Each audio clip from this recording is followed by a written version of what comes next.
I wasn't looking for burial pits when this began. I was looking for sewer diagrams. It started as a practical question, almost boring.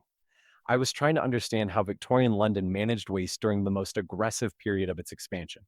The 1860s and 1870s were dense years for the city. Population exploding, streets widening, rail lines cutting through old neighborhoods, engineers leaving behind an unusually detailed paper trail, blueprints, municipal reports, budget ledgers. It was all supposed to be very well documented. That's what drew my attention when something didn't line up. In several redevelopment plans dated just after 1872, I noticed repeated references to cleared substrata beneath central London districts. The phrase itself wasn't strange. Cities clear ground all the time. But what caught my eye was the absence of explanation. The documents assumed the reader already knew what had been cleared. No description, no inventory, no justification. Just a quiet acknowledgement that something had been removed. At first, I assumed it was rubble, old foundations, maybe abandoned cellars from medieval housing. London is layered that way. You expect to find remnants beneath remnants. So I moved on. Then I found the same phrasing again. Different district, different year, same tone. As if the authors were all referencing the same underlying event without ever naming it. That repetition was subtle, easy to overlook. But once I noticed it, I couldn't stop seeing it. I began tracing backward. Earlier records, construction logs from the late 1860s, sanitation reports written in the aftermath of cholera outbreaks. That's when a single anomaly appeared. A brief note, almost parenthetical, buried in a parliamentary sanitation review from 1873. It mentioned the removal of extensive human deposits beneath the clay layer. No numbers, no locations, no follow-up. Human deposits is a strange phrase. In Victorian bureaucratic language, bodies were usually called remains, interments, or burials. Deposits suggested accumulation, something layered, something not individual. I assumed I was misreading it, so I kept going. What I found instead was silence. Entire stretches of documentation where you would expect detail simply stopped. Excavation reports ended abruptly. Maps were redrawn without annotations. In some cases, street elevation measurements changed by several feet between editions, with no explanation of why the ground level itself had altered. That's when I encountered the first reference to what later historians would vaguely call the pits.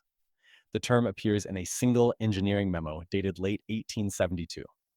No capitalization, no emphasis, just pits. Plural. Located beneath areas now considered some of London's most stable districts.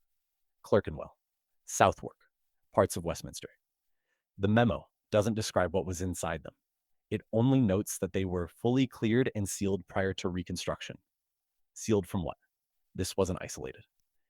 As I expanded outward, I found similar language appearing in local council minutes, private contractor correspondence, even church ward records. Always indirect, always assuming familiarity, always refusing to describe the contents. Then the pattern widened. In the same year, 1872, London newspapers abruptly stopped reporting on discoveries made during underground work. Earlier in the century, such finds were common fodder. Coffins unearthed during cellar digs, plague graves exposed during roadworks. Even mass burials were reported openly, often sensationally. But after 1872, the tone changed. Reports became vague or absent. Entire neighborhoods were excavated for sewer expansion under Joseph Bazalgette's system, one of the most ambitious infrastructure projects in history. Miles of tunnels, deep cuts through ancient ground. And yet the press, normally eager for grisly detail, suddenly had nothing to say about what those tunnels passed through. That absence felt deliberate, but not theatrical. More like fatigue, or consensus. The accepted explanation, when offered at all, is simple. Victorian London was built atop centuries of burial. Overcrowded graveyards, church crypts, plague pits from earlier outbreaks. The city was literally standing on its dead. When modern sanitation demanded change, those remains were relocated or reinterred. Case closed. It's a reasonable explanation, but it doesn't account for scale. It doesn't explain why records describing individual relocations exist for small churchyards, while documentation for much larger subterranean clearances does not. It doesn't explain why certain pits were sealed rather than emptied fully, or why measurements of those pits, when they appear at all, suggest depths far beyond standard burial practices. Some references imply layers of human remains extending well below the medieval occupation level, below Roman London, below what should have been sterile clay. That shouldn't happen. At the midpoint of this research, something else disappears. Not just bodies, not just reports, photographs. The 1860s were a golden age of urban photography. Construction sites were documented obsessively. Tunnels, trenches, exposed foundations. There are thousands of surviving images of London torn open during modernization.